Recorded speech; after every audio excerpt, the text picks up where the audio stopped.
Bonjour à tous, aujourd'hui on va parler du BPJEPS activité de la forme, donc qu'est-ce que c'est, le contenu de la formation, et je vais aussi vous donner mon avis. Pour ceux qui ne me connaissent pas, je m'appelle Marianne, je suis coach sportive et j'aide les femmes à se sentir bien dans leur corps. Donc on va rentrer tout de suite dans le vif du sujet, le BPJEPS activité de la forme, qu'est-ce que c'est? Il s'agit d'un diplôme d'État qui permet l'encadrement de tout public sur des cours co ou un plateau musculation. L'objectif principal, ça va être de travailler en salle de sport, même si vous pouvez faire d'autres choses avec ce diplôme-là, mais on en parlera tout à l'heure. Vous avez deux mentions sur un BPJEPS activité... Putain, il faut que j'apprenne à articuler moi. Vous avez deux mentions sur un BPJEPS activité de la forme. La mention cours collectif et la mention haltérophilie musculation. Personnellement, j'ai fait que la mention haltéro-muscu, même si je regrettais, j'aurais bien voulu faire cours co.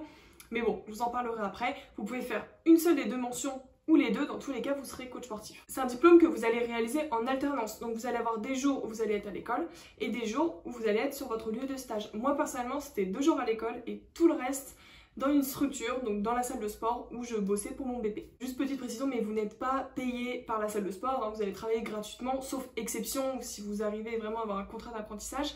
Après, pour votre BPJEPS, vous pouvez trouver aussi des financements par Pôle emploi, financement par la région, enfin je vous invite vraiment à vous renseigner, mais si vous n'avez pas beaucoup de moyens financiers, vous pouvez quand même y arriver.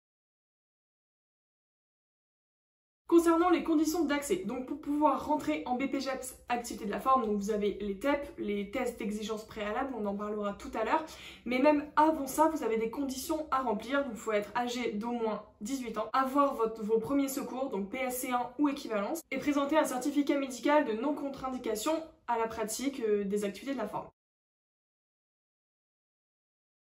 Concernant les TEP, je ferai vraiment une vidéo à part entière parce qu'il y a énormément de choses à dire sur le sujet. Là, je vais vous expliquer rapidement qu'est-ce que c'est et le contenu. Déjà, les TEP vont varier d'un centre de formation à un autre. Vous avez, alors bien sûr, les TEP qui sont obligatoires, donc que vous allez retrouver partout. C'est vraiment pour rentrer dans la formation en BPJEPS. Mais après, étant donné que ça reste une compétition parce qu'il y a énormément de concurrence, le but c'est d'avoir la meilleure note possible et d'être dans les meilleurs. Et du coup là, ça dépend d'un centre de formation à un autre. Vous allez avoir des tests qui sont différents. Par exemple, vous pouvez avoir des tests d'haltérophilie, alors que normalement c'est pas obligatoire, mais ils peuvent rajouter ça, c'est juste pour sélectionner en fait. Concernant les TEP qui sont obligatoires, c'est-à-dire ce que vous allez retrouver partout. Donc c'est vraiment le minimum pour pouvoir prétendre à rentrer en formation. Vous avez un test navette, donc le test Luc Léger, il faut valider le palier 7 pour les femmes et le palier 9 pour les hommes. Ça c'est vraiment le minimum. Après je vous conseille de faire le plus de paliers possible puisque comme ça vous aurez une meilleure note, enfin vous serez dans les meilleurs. Ensuite vous avez une épreuve de démonstration technique sur le squat, développé couché et traction et je vous conseille de faire d'être en capacité en tout cas de faire un maximum de répétitions sur ces 3 exercices là. Comme ça vous mettez toutes les chances de votre côté. Pour la mention cours collectif, vous allez avoir un suivi de cours collectif. Il me semble, si je dis pas de bêtises, vous allez avoir du renforcement musculaire, stretching et du step. Et ensuite, il y a une épreuve écrite et une épreuve orale, à savoir que l'épreuve orale, c'est pas vraiment une épreuve en fait, c'est plus, enfin moi c'était comme ça, plus pour apprendre à vous connaître, pourquoi vous voulez faire ce métier-là, est-ce que vous savez vraiment ce que c'est d'être coach sportif, si vous avez un stage, etc. Donc ça c'est pas très compliqué. Concernant le contenu de la formation, alors il y a énormément de choses à dire, il y a beaucoup de contenus différents, donc je vais essayer de pas trop m'éparpiller, j'ai pris des notes de toute façon. Pardon. À savoir que vous avez plusieurs UC. UC1, ça va être encadré tout public, dans tout lieu et toute structure. UC2, ça va être un projet d'animation, je vous en parlerai juste après. UC3, concevoir une séance, un cycle d'animation ou d'apprentissage dans le champ des activités de la forme. Et UC4, vous avez 2 parties, cours collectif et haltérophilie musculation. En fait, vous devez valider ces 4 UC pour avoir votre diplôme. D'ailleurs, j'en profite pour rebondir sur le projet d'animation, c'est pas du tout compliqué, vous avez juste à mettre en place un projet, ça peut être, je sais pas, mettre un nouveau cours collectif dans la salle où vous êtes, faire quelque chose en extérieur avec vos adhérents, mettre un challenge, un défi au sein de votre salle, enfin, il y a plein de choses qui sont possibles, je vous conseille juste de vous y prendre en avance parce que c'est un dossier à réaliser donc c'est assez long quand même. Après au niveau du contenu de la formation, donc en plus du projet d'animation, ça c'était une petite parenthèse, vous allez avoir plein de trucs, bon je vais un peu partir dans tous les sens mais vous allez avoir bien sûr des cours sur l'anatomie, la myologie, donc les muscles, comment construire un programme d'entraînement, comment accompagner un adhérent. Après ils vont aussi beaucoup insister sur les règles d'hygiène et de sécurité, ça c'est vraiment la base, c'est le premier truc que vous apprenez, comment encadrer un pratiquant en toute sécurité. Qu'est-ce que vous avez d'autre comme contenu? Donc l'anatomie et tout ça j'ai dit, vous avez ici l'étude des différents publics, parce que y a plein de publics différents, au niveau des âges, etc. Moi j'avais eu aussi des cours sur le sport santé et la diététique. On avait eu une diététicienne qui était venue nous donner des cours, c'était assez intéressant. Voilà au niveau du contenu, donc en gros vous allez apprendre comment coacher, enfin très vulgairement, comment coacher sur le papier, j'ai envie de dire. Même si on fait quand même des jeux de rôle et qu'on s'entraîne, mais là où vous allez vraiment apprendre à coacher, c'est dans les salles de sport. Ça va être donc si vous donnez des cours co sur vos cours co ou sur le plateau musculation, à force de coacher, à force de parler avec vos adhérents, pardon, c'est vraiment là où vous allez apprendre comment coacher. Si vous avez d'autres questions sur le contenu de la formation, je vous invite à me les mettre en commentaire, comme ça je répondrai. Je peux pas tout détailler parce que la vidéo va vraiment durer trop longtemps, mais voilà, en gros, vous allez apprendre tout ce qui est forcément sur l'anatomie, comment construire un programme d'entraînement, etc. Bon, après je vous donnerai mon avis, mais d'abord je vais vous parler des débouchés et qu'est-ce qu'on peut faire avec un BPJEPS activité de la forme. Donc bien sûr, vous pouvez travailler en salle de sport, que ce soit pour des cours collectifs ou sur un plateau musculation.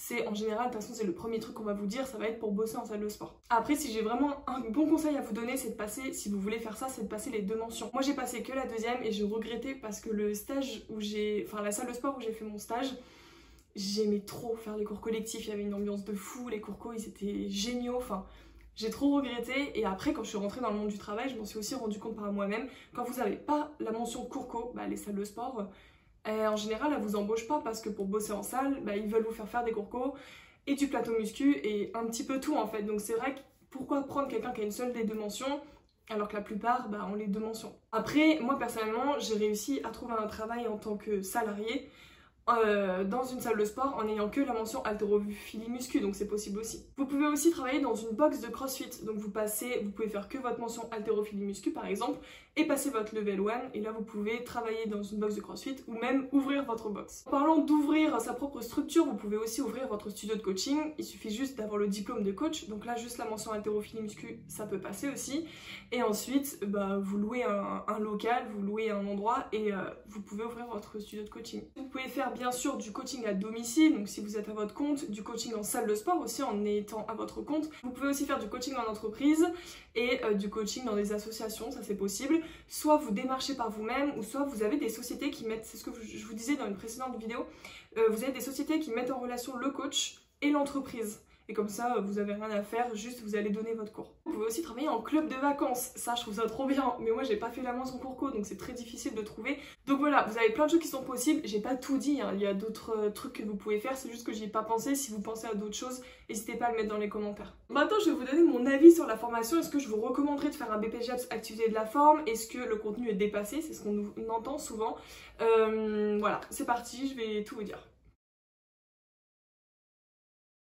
Si vous voulez être coach sportif, en fait, avoir un diplôme, c'est indispensable. C'est réglementé en France, donc c'est obligatoire. Enfin, c'est pas réglementé pour le coaching en ligne, mais sinon, en présentiel, vous êtes obligé pour coacher quelqu'un et être rémunéré pour ça, d'avoir le diplôme. Donc, si vous savez que vous voulez être coach, bien sûr, je vous recommanderais de passer un BP. À savoir que vous pouvez aussi vous pouvez aller en STAPS ou vous pouvez passer un DUST métier de la forme.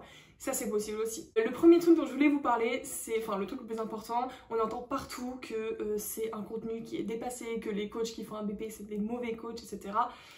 Je suis pas totalement en désaccord avec cette idée, mais je suis pas d'accord non plus, donc je vais vous expliquer ce que j'en pense. En fait, c'est vrai que dans le BP, on nous apprend des trucs aussi qui sont dépassés. Pas que, bien évidemment, et fort heureusement, mais ça arrive. C'est pour ça que c'est primordial, alors il y a 2 choses. C'est primordial de bien choisir son centre de formation. Moi personnellement c'était trop bien et j'ai eu des super formateurs du coup. Ils nous disaient de nous renseigner en fait. Ils nous disaient voilà ça on vous apprend ça mais on est en train de se rendre compte que c'est en train de changer donc renseignez-vous, lisez les études etc. Ça c'est important je trouve d'avoir des formateurs qui vont vous donner ce goût là. Et deuxième chose ça va être justement de vous documenter. Déjà, quand on a le diplôme et qu'on est coach, pour moi, on a juste les bases et après, c'est hyper important de continuer à s'informer, de se documenter et d'apprendre. Par exemple, si en formation, on vous apprend que pour un adhérent qui veut perdre du poids, il faut faire que du cardio, ça, c'est pas possible. Mais ça, c'est à vous de vous en rendre compte parce que oui, c'est des choses qu'on apprenait il y a un moment maintenant et maintenant, on s'est rendu compte que c'était faux. Donc, c'est à vous de vous documenter et c'est à vous de vous renseigner. Oui, c'est triste de dire ça pour une formation qui coûte aussi cher, mais c'est hyper important. Donc, le contenu du BP, oui, il y a certains trucs qui peuvent être dépassés, mais si vous avez le goût de vous documenter et de vous renseigner, du coup, il n'y a pas de souci. Enfin, vous serez un bon coach parce que vous allez prendre les informations en ayant un esprit critique. Est-ce que je vous recommanderais de passer ce diplôme-là? Si vous savez, si vous êtes sûr à 200% que vous voulez être coach sportif, que vous avez un projet pro bien défini, oui, bien sûr, je vous conseille de faire un BPJEPS activité de la forme. Après, je recommanderais plus peut-être pour une reconversion professionnelle. En tout cas, pas des gens comme ça qui sortent du bac, qui sortent du lycée, 18 ans. Je trouve que c'est un peu jeune. C'est un diplôme qui est court, seulement 10 mois. Je trouve ça pas mal de, par exemple, si vous savez que vous voulez être coach en salle de sport, je trouve ça pas mal du coup de plutôt faire un DUST métier de la forme qui va durer 2 ans, donc vous allez avoir plus le temps de bien réfléchir à votre projet pro, de vous faire un réseau aussi, de rencontrer plus de monde. Enfin, je trouve ça plus intéressant quand on est jeune, entre guillemets, même si je suis pas vieille, de peut-être plus aller vers la fac, de plus s'orienter vers la fac, et le BP peut-être plus quand on est un peu plus vieux pour une reconversion pro, parce que c'est court, c'est que 10 mois, et ensuite vous pouvez tout de suite travailler, donc là oui c'est intéressant pour une reconversion. Donc en conclusion, oui bien sûr, si vous savez exactement ce que vous voulez faire, que vous savez que vous voulez être coach, je vous recommande un BPJEPS.